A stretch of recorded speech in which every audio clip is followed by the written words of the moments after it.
je m'appelle Makaïla Ngebla, donc journaliste et blogueur tchadien, réfugié politique depuis 2013 en France. Alors, moi, je suis un pur produit du web activisme africain parce que moi-même, étant blogueur au Sénégal, j'ai été expulsé en 2013 et c'est ce qui m'a valu mon engagement effectivement pour la démocratie, les droits de l'homme au Tchad et surtout la justice et l'alternance dans mon pays m'a valu cette expulsion.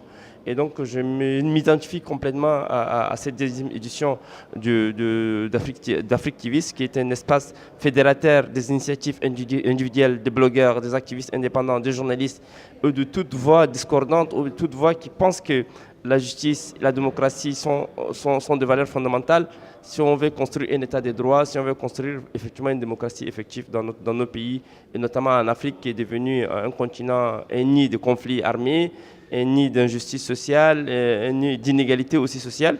Et nous pensons que ces cadres nous permettent de nous exprimer. C'est une tribune, véritable tribune, pour nous, activistes, blogueurs, journalistes indépendants, à pouvoir interpeller nos décideurs politiques, interpeller également la communauté internationale sur un certain nombre de crises politiques, des crises institutionnelles dans nos pays. Vous savez, moi je suis exilé pratiquement depuis 18 ans. Depuis 18 ans, je suis en exil, tantôt en Tunisie, 7 ans au Sénégal, aujourd'hui 5 ans en France.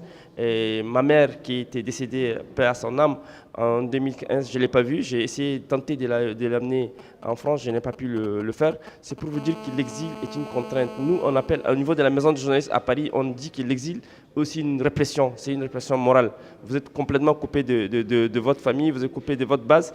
Et cela me fait aujourd'hui pratiquement 18 ans que je suis à l'étranger.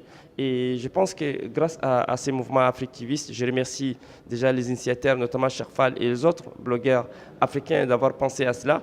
Et ça me permet de me rapprocher à l'Afrique, de me rapprocher à mes continents, de me rapprocher aussi au Tchad.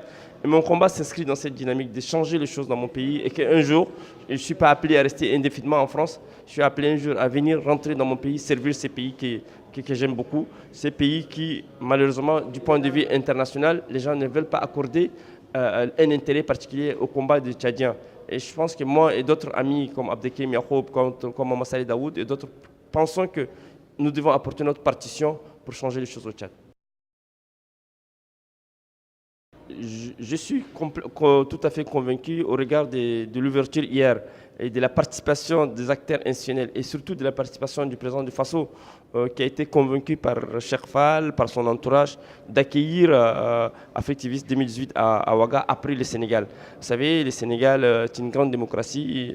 C'était au Sénégal que nous avons lancé le mouvement en 2015. Aujourd'hui, une deuxième capitale africaine, Ouagadougou, dont l'histoire fait que, à travers les événements qui sont passés en 2014, les Burkinabés ont réussi à changer un régime vieux de 27 ans et qui accueille Affectivisme. Ça montre effectivement une prise de conscience dans les voies institutionnelles parce que nous avons réussi à capter l'attention des décideurs politiques africains et nous allons continuer à capter maintenant, approprier effectivement nos citoyens, notamment à la base. Tout à l'heure, l'ami de la RDC parlait de la distance. Nous pensons qu'à travers cet espace-là, nous avons réussi à réduire l'espace parce qu'un représentant de la RDC, du Congo, du Tchad, du Sénégal se retrouve pour partager avec des amis, des collègues sur des questions dominantes, notamment la démocratie, les droits de l'homme, les libertés d'expression.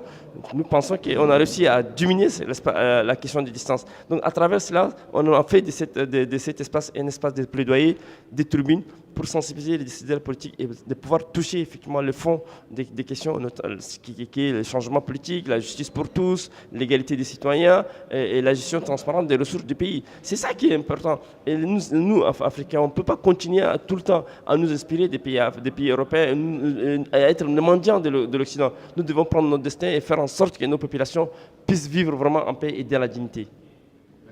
C'est moi qui te remercie.